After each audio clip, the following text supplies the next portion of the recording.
এই এভরিওয়ান, কেমন আছো তোমরা সবাই? পিয়ালি রন্ধনশালায় তোমাদের সকলকে স্বাগত জানাই।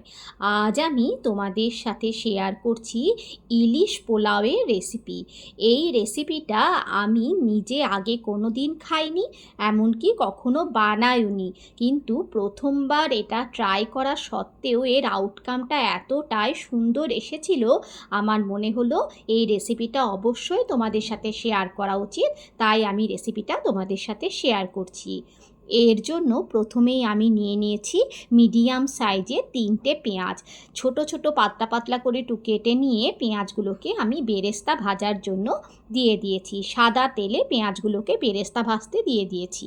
সাথে নিয়ে নিচ্ছি বাটি দিয়ে মেপে 2 বাটি বাসমতি চাল।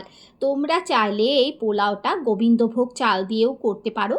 আমি আজ বাসমতি চালেই পোলাওটা বানাচ্ছি। আমি বাটির মাপে 2 বাটি বাসমতি চাল নিয়ে নিয়েছি। যে বাটির মাপে আমি বাসমতি চালটা নিয়েছি সেই বাটির মাপ করেই আমি ওর ডবল জল দেব। সেই জন্য চালটা অবশ্যই একটা বাটি মেপে দেওয়ার চেষ্টা করবে, তাহলে জলের পরিমাণটা করতে তোমাদের সুবিধা হবে। বেরেস্তাটাও আমি দিদিকে ভাজা হয়ে গেছে তুলে নিয়েছি। এবার একটা ম্যারিনেশন তৈরি করেছি। ম্যারিনেশনের মধ্যে দিয়েছি কিছুটা দই, দিয়েছি পেঁয়াজ বাটা, আদা রসুন বাটা, দিয়েছি লঙ্কা গুঁড়ো, দিয়েছি হলুদ গুঁড়ো, জিরে গুঁড়ো, ধনে গুঁড়ো, আর দিয়েছি বেশ কিছুটা গরম মশলার গুঁড়ো। সব কিছুকে খুব ভালোভাবে মিশিয়ে নিতে হবে। ভালোভাবে হাত দিয়ে ফেটিয়ে নেবে দইটাকে, তাহলে দইটা যখন রান্না করবে একটা ছানা ছানা টাইপের কেটে যায়, সেটা হবে না। এবার আমি একটা একটা করে ইলিশ মাছগুলোকে এই ম্যারিনেশনের মধ্যে দিয়ে ভালোভাবে মাখিয়ে নেব। অল্প একটু সাদা তেল দিয়ে ম্যারিনেশনটা মাখাবে, তাহলে ম্যারিনেশনটা খুব ভালোভাবে ইলিশ মাছের সাথে মাখানো হবে। এইভাবে আমি আধ ঘন্টা মতো রেখে দিয়েছিলাম। তোমাদের হাতে বেশি সময় থাকলে এর থেকে বেশি সময়ও রাখতে পারো। আধ ঘন্টা পরে কড়াইয়ে আবারও কিছুটা সাদা তেল গরম করে সাথে দিয়ে দিয়েছি অল্প একটু ঘি। সেটা দিয়ে দেওয়ার পরেই আমি ম্যারিনেশন করা মাছগুলোকে এই তেলের মধ্যে দিয়ে দিয়েছিলাম। খুব সাবধানে একটা চামচ দিয়ে মাছগুলোকে উল্টে দিয়ে আমি একদম লো ফ্লেমে মিনিট 10 থেকে 15 জন্য ঢাকা দিয়ে রেখেছিলাম।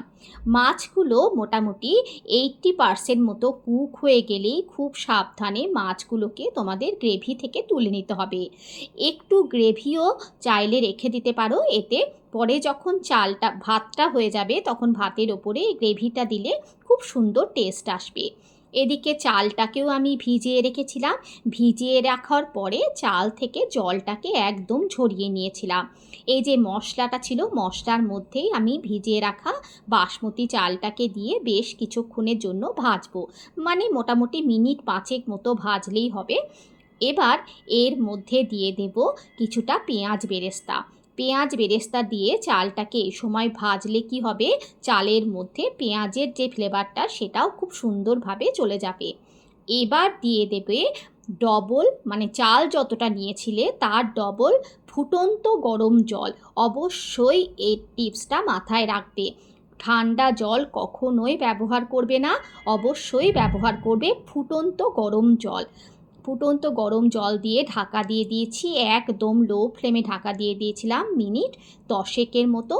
দেখো মোটামুটি রান্নাটা হয়ে গেছে, আর একটু দমে দিতে হবে। এই সময় আমি মাছগুলোকে সাজিয়ে দিয়ে ওপর থেকে আবারও বেরেস্তা দিয়ে ঢাকা দিয়ে দিলাম আরও 5 মিনিটের মতো। আমার ইলিশ পোলাওটা কিন্তু একদম রেডি হয়ে গেছে। আমি ওপর থেকে দিয়েছিলাম অল্প একটু ঘি। আর সার্ভ করার আগে অবশ্যই আবারও দেবে পেঁয়াজের বেরেস্তা। রেসিপিটা ভালো লাগলে লাইক করে দিও। এরকম রেসিপি আরও দেখার জন্য চ্যানেলটাকে সাবস্ক্রাইব করে রেখো। বাবা।